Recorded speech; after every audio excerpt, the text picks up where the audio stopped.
everybody, and welcome to Wake Up Missoula. I'm your host, Scott Ramp. I'm here to usher you into the weekend. It is Friday, August 28th, and I'm here to talk a little bit more about what's happening within the Missoula community, what's happening in the nation, and basically what's happening in the world as we are basically doing a cold open to what it is the new school year and also a new movie season. So let's kick things off with a little bit of news that are happening. University of Montana professor has tested positive for COVID-19.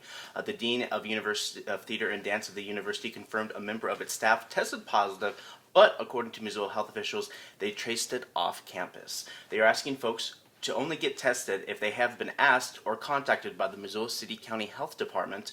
COVID testing has slowed down, and most efforts from the health officials have been geared towards contact tracing and putting priority to those exposed. So if you were in the theater and dance department over the weekend and must have been within close contact with the infected for more than 15 minutes, and you would have had to have been within 6 feet of that person as well.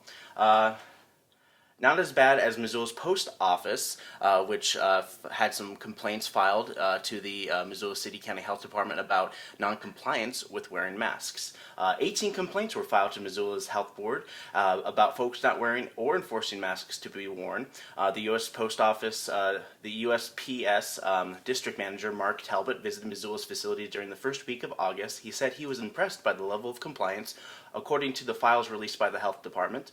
The morning after Talbot left, local management and many staffers went back to work without masks, one complaint said. The post office should really think about masks for the people in Missoula, since they are making many deliveries and many contacts through the Missoula area. I'm not a doctor, but if a disease is running wild and American society is failing compared to other countries, maybe we should start listening to health officials whose job is not as appointed because of their political leanings. Speaking of politics, DNC, RNC, all these national conventions met to talk about politics as usual. GOP said that things will get worse under Biden, while Dems are saying change is better than the course we are on. Republican National Convention wrapped up Thursday.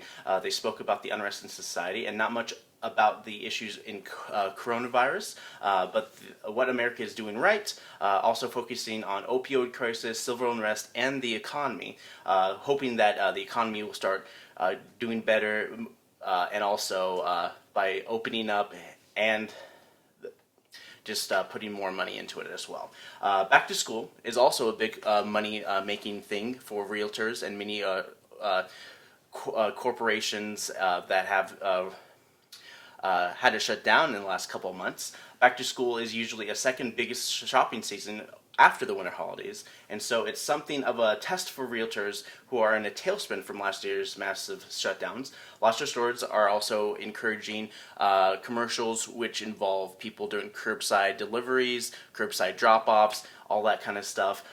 Focus commercials where they're trying to encourage people to shop and pick up their items at their curbs, at the curbs at the storefronts.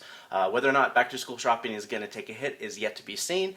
And speaking of seeing, movies are coming out this weekend as well. They've kind of did a 100-year, AMC did a 100-year of movies where they did 1920 prices that for the kind of encourage people to be like, hey, we're open again. We want people to come to our movies. And now this weekend they're going to be premiering a whole bunch of they're going to be premiering some movies. It's kind of like more of their lower tier kind of movies. I'm going to talk about it during Pre-Critic. But other than that, I have a couple new programs, including the Missoula City Band for their COVID concerts that they did this year, where they had limited amount of band participants. But if you guys want to check it out, and for many of you who had to stay home, who didn't want to take the risk, you guys can watch it on MCAT at MCAT.org. But without further ado, here is some of the new programs that are going to be airing on MCAT right now. The original plan was to go to Romania, but this is I thought I wanted to put this in because I think it's such a critical thing that's happening in the world. Of course, you've heard about the refugee crises that are all over the world. Greece is where they were getting stuck. In the beginning, people were coming from Syria, Iraq, Iran, and going through Turkey, and then coming in boats. You probably remember seeing those pictures of the kids and the boats coming over, and they would be landing on the Greek islands. And originally, a lot of them were going to be, they were able to move up to Germany but they started closing the borders one by one, so they were stuck in Greece. Now, around this time, I'd been out hitchhiking, and I'd made friends with a gal who had gotten herself pregnant in Portland from one of the local street kids. But we were... That wasn't a funny part. We were looking for a place for her to give birth and reconnect with her family who were dealing with their business in Texas. And we heard about this place where one of the families that was there had a baby in the back bathroom. So we made our way out there, and when we first pulled in, the first person to come out to greet us was a woman in a frilly pink tutu wearing a sombrero who came out and shouted, "Welcome to Big Bend, Yoni of the Earth." Stuff around. So you don't have to be some behemoth that can lift 300 pounds over your head. Because to be honest with you, the guys that do that are the ones that usually have bad backs because they think they're so tough they can do anything, and then they overdo it. So I'd rather have people that are smart about what they do and lift and do things and think about it before they do it. But to get started in a business like ours, we're always looking for somebody who just wants to come and try deliver parts, just dig ditches, which I did as a youth plenty of times. And that's a good way to get started, and you can even find out if you like it.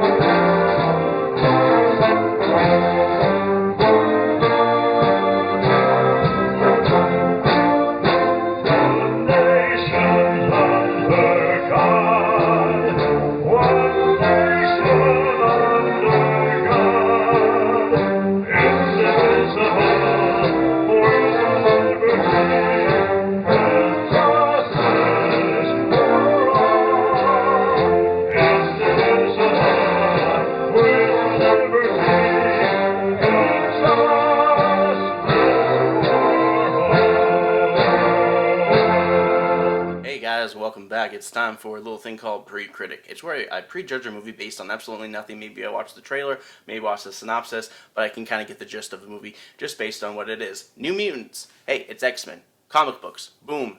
Flashy. They have powers, but also X-Men universe is more about it's like, what if we have like superpowers, but people are racist towards these folks, but we're talking about racism, but also everyone's basically white.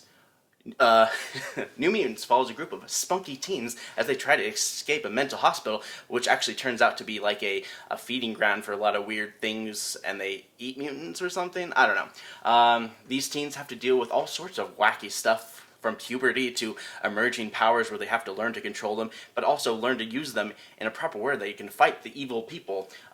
Danger, puberty, something tells me that they figure out their powers just in time to beat and escape the situation, but of course maybe a couple of them die, I don't know. They try to keep, usually like if it's a lesser tier character, then they're almost guaranteed to die. It's like, I've never really heard of this person, but if it's a character is like, this person is like huge in the X-Men universe, they're not gonna die. So anyways, this is kind of like the movie. It's kind of being targeted more as a horror film, but since it's X-Men, it's gonna be whatever it's gonna be. Yeah, New Mutants.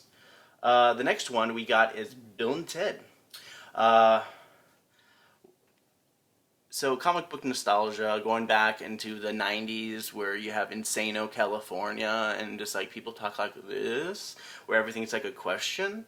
But anyways, Bill and Ted Face the Music, they are much older now, and they are being treated as like, hey, it's the Dumb and Dumber 2 of movies, where they take a long time before they release a sequel, and it's probably going to be exactly like that, where they put a lot of that new 2020 movie CGI flair to give it a little life juice in it, throwing some old gags into it. Is like, what if we give the guys daughters who are exactly like them, but more attuned with today's culture, so we can get in a new audience of younger kids. Boom, there you go, you got your movie.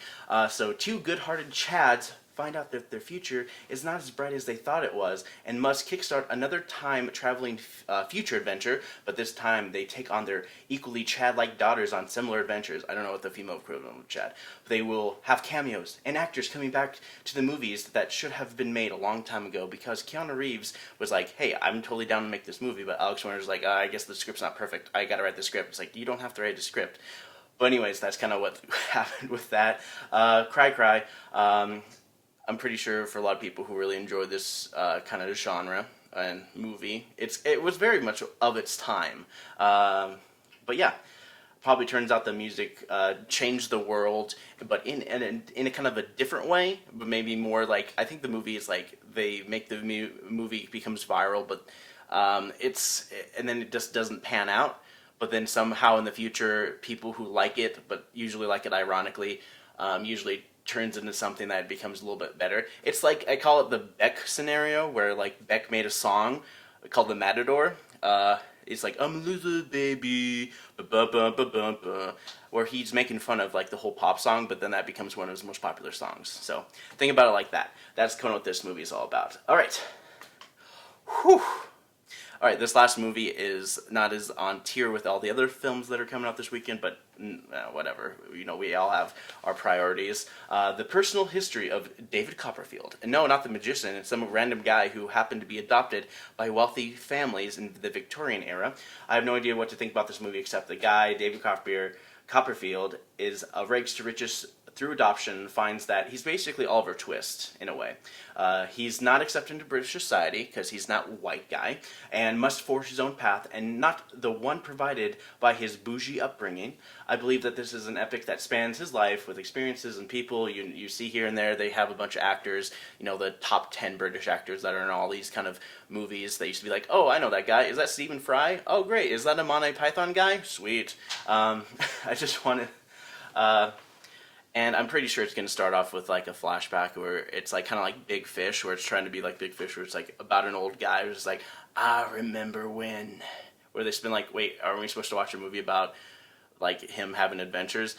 The movie's got to start where it begins, but I'm pretty sure it's going to be like, back in the day, things happened, and then you see the things happen, and the movie happens, and you get a little more respect for the older guy, and it was like, thanks, old man, now I'm going to go ask out that girl. I don't know. So, anyways, watch this thing, and maybe New Mutants, which may or may not be out, since they've been kind of pulling their release date many times. All right, so those are the new movies that are coming out this weekend. I have a new movie for you guys as well, and it is called Oh, Mr. Porter, and it's from 1937. So without further ado, here's that, and when I come back, I'm going to be talking about some new city council. It's my city council report. Woo, woo, woo, woo, chicka, chicka, woo, woo, woo, woo. Hey, hold up. Hey, hold up. Come on, stop. Please stop. Please. Okay. Salute you. That's ought to be good. Welcome to my train I want to know station. exactly why you stopped this train. Are you happy with your mail service? Well, yes, I am. Well, what if I told you that there was a better way? I'm gonna have to swear. That's bull honky.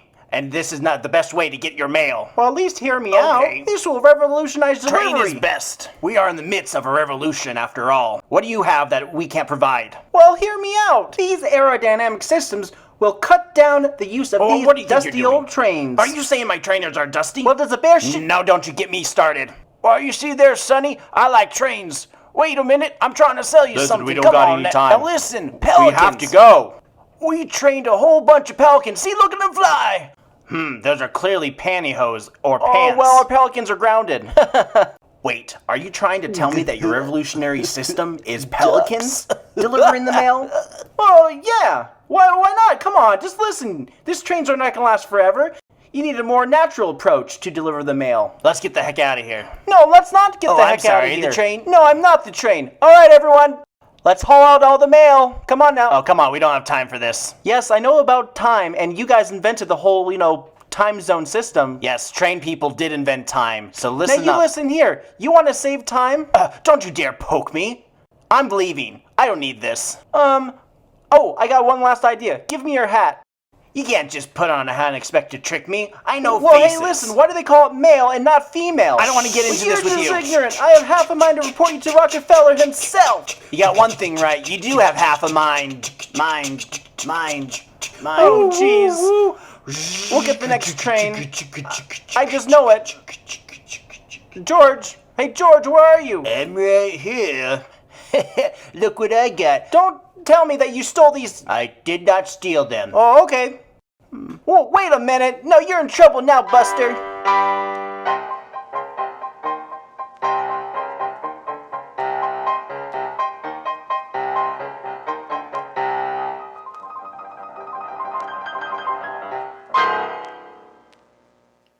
For the last couple of weeks, leading to the budget update, many people were concerned about the budget going towards the police. Big thing happened.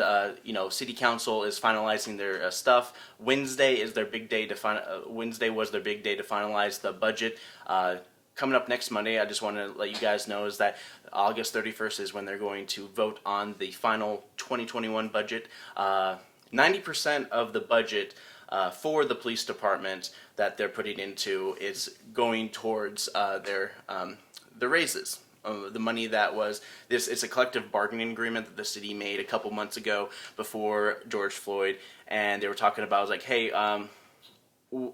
it's been 3 years since we've gotten any raises here, so can we work on getting that typical raise, typical money? There's a couple other items in there that people were concerned about in terms of COVID prevention, masks provided, a shower for that new facility that they made off of Catlin Street, but other than that, other funds that have been presented and available on the city's webpage. You can go to ci.missoula.mt.us. This is just kind of like my intro as they're going into it a little bit more about it. But one of the bigger things that are also happening in Missoula is that there's growth. The city of Missoula is growing, and part of it is the Grant Creek neighborhood. So Grant Creek, part of this is that the city of Missoula wanted to rezone it so it can comply with the Our Missoula growth policy. And Karen Sippy spoke in length about housing and renting in Missoula, that it is a big issue, not only in Missoula, but in Montana and nationally. Missoula's reaction to affordable housing in regard to growth policy has been to create a medium to high density unit complexes with little parking. 10 units an acre is considered medium density. A lot of people in Missoula want homes that are what you'd expect a home to be, like a small, maybe half acre home on it, a quarter acre now. It's everything's been kind of getting smaller, especially with the high demand. A lot of people are saying we shouldn't get carried away with how the city of Missoula is growing. We should have a good diversity in great neighborhoods. We shouldn't have a bunch of high rises just kind of splattered out and just kind of being there to a point where housing is going to go up, costs of living, especially in Missoula. A lot of costs of living have been going up, and there's just a lot of stuff going on here. But Karen Sippy, she gave she talked a lot about how the city of Missoula is growing and how we shouldn't get too carried away. And this is Karen Sippy. She's referring to the Missoula's 2020 housing report, and this is what she had to say. The argument has been made that more apartment units mean more competition, or simply through market saturation, that will then drive rental prices down. Missoula has been adding thousands of apartment units over the past decade. Why then hasn't this proven to be true? According to the 2020 Missoula Housing Report, rental and home prices have only increased. Rent prices increased in every single category in 2019. It appears the new inventory of rental housing coming into the market have a base rental price above Missoula's historic prices. According to the 2020 Missoula Housing Report, there is currently a vacancy rate of 5.1% for multiplex rentals, like the apartments the rezoning will allow, which means that Missoula actually has a good supply of this type of rental. So, contrary to popular belief, there are apartments to rent. There are a couple of property managements within the city of Missoula that are saying we are way overloaded with people asking and applications being put into apartments. But there's still a lot of apartments. If you really dig deep and look through them, there's even Facebook Market. I found maybe about 5 or 6 apartments real easily, just plopped right on there. A lot of homeowners sublease or rent rooms from their houses as well. So always look a little bit deeper in terms of those. Property managements are kind of a nice reflective to see how a lot of those big places, like just Googling property management, where a lot of people are moving to. But just look a little deeper, do some legwork as well to find some more places. But I'm not saying that there isn't a lot of people who want to move and rent in Missoula, but there's still some places available. Just have to dig a little bit deeper than just Googling it. Anyways, moving on. Karen talks a little bit about trends in renters, and this is what she had to say. Our housing situation is absolutely crazy. We have a very low rental population at this moment, or availability at this moment, because we have a 50% occupancy rate at our dorms at the university. Many parents do not want their children or students at the dorms. They're renting apartments that never would have been rented before. We have people from all over the country coming into our city because we have such low virus rates, and they are making these rentals. So we are looking at the cumulative report from the Missoula Organization of Realtors. The biggest thing about this is that, yes, a lot of parents are scared that their kids are being put into dorms. So a lot of parents are, like she said, being put into apartments, which makes sense. They're trying to distance and socially distance a lot of the people as well. A couple of the dorms are pretty packed and they're pretty tight, but also at the same time, because of this, a lot of the dorms are being a little more empty in itself, so there's not many options for a lot of people to rent in the college dorms as well. Anecdotally, my friend, we'll call him Blarney. Blarney is a software engineer whose company sent many workers home, only to discover that they don't necessarily need offices to do their work.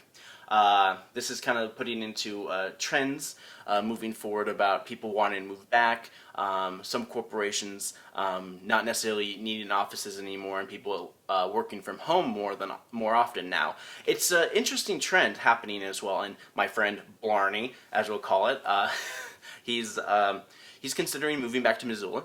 And he also has family in the Grant Creek area. And speaking of Grant Creek, part of what Karen is worried about is that because they're building high density and also less parking, Grant Creek is not the kind of area that you can really travel to and from without a car. There's not many trails and there's not many things like that. Most of the trends that are happening in the Grant Creek area are not meant for this kind of rezoning that the city is proposing. And this is what she had to say in terms of effects on zoning in the future for more high-density complexes in the future. We understand that does not mean all growth is centered around downtown. What we do understand is that it means development should center around services, amenities, and employment, be near public transportation, and have multimodal transportation options, all of which Grant Creek lacks. This rezone does not support economic health as detailed in the growth policy, and we would like to ask staff how they could recommend high-density housing in a vehicle-dependent area when many city policies and plans call for fewer vehicles on the road. When people move to new places, how do you expect folks not to have a car? I mean, just thinking about it, some people have a car per person, and you have maybe four bedroom homes. Most trends, especially in Missoula, there seems to be like a 3-bedroom, 2-bath kind of situation in a lot of homes in Missoula that are more than $250,000. But still, each person, you expect that they have a car. So each person has a car, and then maybe if they have a little more income, they actually might even have an extra car. So you think of the main person who owns the house and stuff like that, has 2 cars, and then you have the 2 other maybe subletted roommates or family members who are becoming teenagers, having cars, have more cars. So with this whole respect of, there are trends being like, hey, we should do more environmental stuff, but growth, but the issue with this is that you're in Grant Creek, and Grant Creek doesn't necessarily doesn't have bus routes that are even go up as far as Expressway, but don't go up past I-90 on the street. But anyways, Grant Creek has been a focus for this rezoning, and Karen Sippy is worried that public safety and health for folks coming and going in this area would be greatly impacted by fires, and this is what she had to say. Wind. Many residents have been mediating their properties in preparation. This photo shows what happens during a wildfire event up here. In 2016, Northwestern Energy Lines started a small blaze, and immediately Grant Creek Road was lined with onlookers congested for emergency vehicles and the egress for evacuating neighbors. Tripling Grant Creek population at the mouth of the canyon with only one way in and one way out, will only exacerbate these issues. If you have ever driven up these roads, they're very windy and small. There's not much room for a lot of bikes. Even if you have a bike that's on the road that's driving up there, you still have to kind of swerve to get out of the way. Grant Creek is very tight when it comes to a lot of the turns, but also they have large curves, so you have to slow down on some of those turns, which makes it a little more difficult for folks who are, walking to school or walking to the bus stop and stuff like that. The point of this is to kind of take a step back and look what we're doing and adjust to change, but also look at the costs associated with progress. The rezoning to match Missoula's growth policy of growth inward is something that works closer to the downtown Missoula area. Public comment was opened up a little bit later to talk about this new complex. Brett Lindler talks a little bit more about this. If you'd attended the land use and planning meeting last Wednesday, you would have heard Mr. Alt say very clearly, very strongly, that he will not be providing affordable housing in these apartments. He will provide market rate housing. There will be no, quote, affordable, unquote, housing. Furthermore, these apartments are not going to be located where people can walk to work. They're going to be located where there is no transit, where there are very few opportunities to work, where there's no opportunity to go to church, where there's no opportunity to walk to school, where there's no opportunity to walk to a city park, where there's no opportunity to take a bicycle to the city's bicycle system without going under a bridge in a very narrow lane beside Reserve Street traffic. So I encourage all residents of Missoula to work hard to see that the city's growth plan provides for putting growth where the services are provided is followed. In this case, the existing zoning does that, the proposed rezoning does not. Thank you. But like I said before, public transportation, it doesn't really exist, and the closest bus route is Route 11, if it even still is in operation. There's a lot of bus routes that are suspended. You'll have to double check Missoula Mountain Line for more information about how they're reacting to COVID as well. But as we are going back into normalcy, the closest one is Route 11, which only basically stops where they turn off on Expressway, which isn't that far, to Grant Creek. So Peggy Walker, who is the president of the Grant Creek Homeowners Association, speaks a little bit more about this.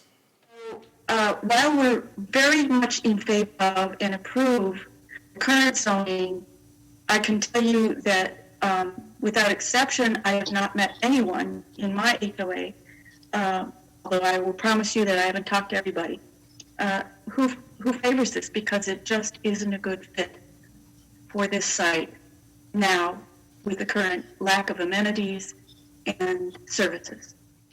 So far, this topic will be open until September 2nd. Wednesday was the last budget committee of the whole, and Monday will be the final day of approval for August 31st.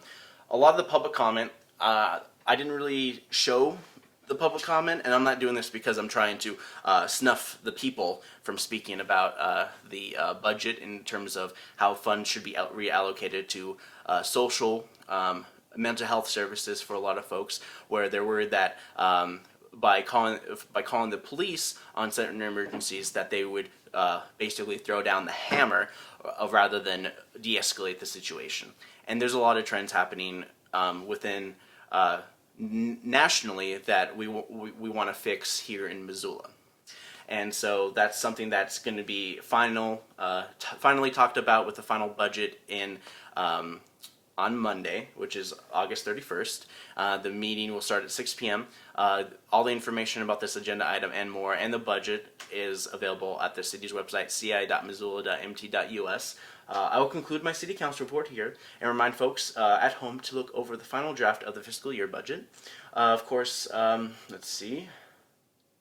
Yeah, that's it. So I wanted to thank you guys once again for joining me for my city council report. Up next, I'm going to show you the latest City County Health Department update on what's happening in Missoula. The latest update being Thursday's meeting as well, since this is going to be airing at this airs around 9 a.m. I pre-record a lot of this stuff, so I film this on Thursday. So without further ado, here is my latest City County Health Department update for you. Hi, my name is Cindy Farr, and I'm the Incident Commander for the Missoula City County Health Department's COVID-19 response. Today is Thursday, August 27th, and this is my COVID briefing. We've had 421 cumulative positive cases in Missoula County to date. That's up 4 cases since yesterday. We have had 372 recoveries and 3 deaths. 2 Missoula County residents and 2 out-of-county residents are currently hospitalized in Missoula County. We have 46 active COVID-19 cases with over 270 close contacts. Those active cases and their known contacts will remain in quarantine and isolation and are being supported and monitored as needed. The state of Montana is reporting 6,929 cumulative COVID cases, which is up 143 new cases from yesterday. There are now 1,807 active cases with 119 active hospitalizations across the state, and there have been 98 deaths related to COVID-19 statewide. First, I want to let you know that while the CDC changed its recommendation earlier this week to say that people identified as close contacts to a confirmed case do not need to be tested for COVID-19, we will continue to test close contacts here in Missoula County. We're not experiencing any shortage of testing supplies, and testing close contacts helps us to identify cases of COVID-19 earlier, and that's what's key to keeping this pandemic under control. The other thing I want to talk about today is the 14-day rolling average incidence rate per 100,000 people. When we're examining the extent of the outbreak, it helps us to look at this incidence rate in our population and also to compare it with similar counties in Montana, as well as comparing it to the state incidence rates. Currently, the 14-day average incident rate per 100,000 people for the state of Montana as a whole is 100.54. That means that the average number of people with active COVID-19 disease was 100.4 people out of every 100,000 people. When we look at our county, our rate is 30.49 per 100,000. That's pretty good when we compare it to the state. When we look at Yellowstone County, their rate is 389 people per 100,000. That's over 10 times what we're seeing here in Missoula. So keep up the good work, everyone, and continue to practice those prevention measures. That's what's helping to keep our numbers low. Practice that physical distancing, keep your social circles small, wash your hands frequently, and mask up, Missoula. And that's it for my daily briefing today. As always, you can subscribe to me on YouTube under my name, Cindy Farr. That's CindyFarr. You can follow us on Facebook at the Missoula City County Health Department's Facebook page. You can call 258-INFO to schedule a test for COVID-19. And remember, those results are coming back in 24 to 72 hours now. You can also call that number if you have any general questions about COVID-19 or would like to know what resources might be available to you. And you can check out our website at missoula.co/cvirus. So until tomorrow, everybody, stay healthy. Hey guys, welcome back. Let's talk a little bit about the happenings within the city of Missoula. If you are, interested in maybe trying to go out and see some things, there are a couple things happening as well. There are virtual online deals that are happening. The River City Roost Festival, downtown Missoula, they're doing a Supporter Roots Week starting at 8 a.m. today. It's a Supporter Roots Missoula from August 24th through the 30th. Help grow your community, local businesses, and organizations. Supporter Roots Week, from the virtual sidewalk sale to river cleanup, this Unseen Missoula tour, and a community art project at Karis Park. And it's time to think about our roots for a different perspective. There are many ways to support our roots, and we encourage people to tweak your own and support to celebrate the community that they love. It's a big part of the River City Roost Festival is a good way to kind of kick off the end of the summer concert series, and they couldn't do it this year. Social gatherings, social events, and stuff like that.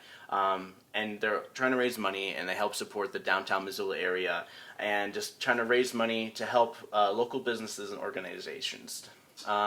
That's kind of like what's happening this week as well.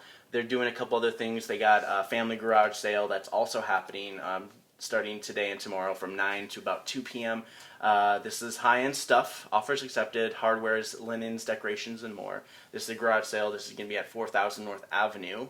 Another thing, I mean, like, there's a lot of different things happening as well. They're doing a curbside service with the Zach. Zach is also doing online concert as well. An online concert, there's Zach sessions, which are happening. One of the big concerts that are happening tomorrow night on Saturday night, starting at 7:30 p.m.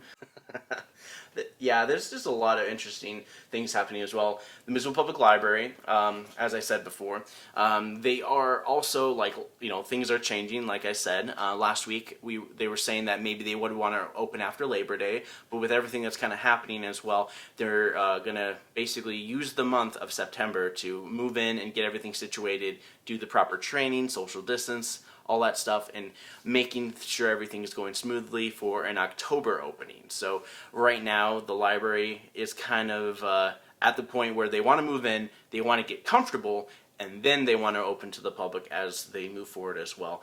MCAT, in that regard, is also kind of iffy, because we're at the library's mercy to determine whether or not we're going to move in. There's a lot going on behind the scenes of the Missoula Public Library, and they're here to bring you as much library-approved content online programming as they can do right now. So far, the MissoulaPublicLibrary.org is a great way for a lot of resources for kids online.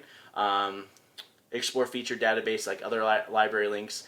They have Miss Tiny Tales and Storytime. They have Facebook or Listen to the Library Read You a Story on YouTube. A lot of great opportunity, a lot of great stuff for kids to be able to utilize that as well. Just a lot of things happening as well within that. They have the Looking Together MAM tours. So Missoula Art Museum puts together small groups of people, try to social distance, but also have people for a free 1-hour tour of the MAM. They start at 10 a.m. and also 3 p.m. Tuesday through Friday. Each tour will be led by a MAM staff member. In order to decrease contact between groups, each tour must be limited to 9 people. Face mask coverings are required. Call the front desk during open hours. You can call 24 hours in advance to set up an RSVP for these walking tours. Yeah, there's a couple things happening. I'm on MissoulaEvents.net for more information, and there's just a lot of online stuff as well for a lot of people. Let's see. The Best Westerns are going to be playing at the ZAC via online streaming at the ZAC's Facebook and their ZAC's YouTube page as well.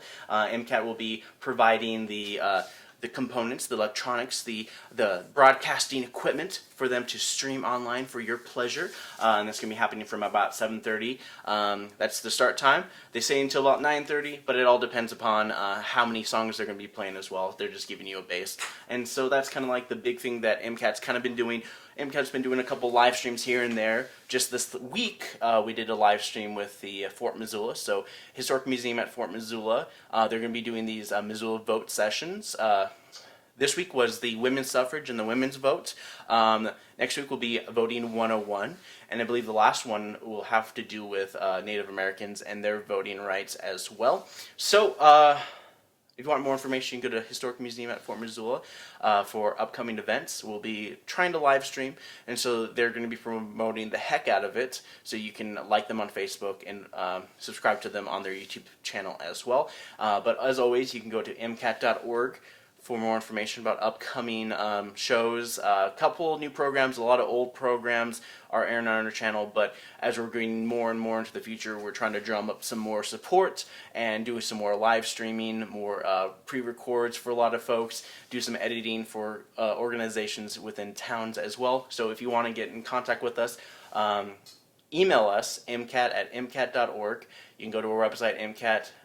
If you have any programs that are already made and you want MCAT to kind of spread the information that you guys have already recorded, you can go to the MCAT link. I believe it's if you go to mcat.org, you go to services and submit a program. It's that easy. And okay, so that's about it. I want to thank you guys for joining me on my morning show, and for Wake Up Missoula, I'm Scott Ramp. Take care, everyone.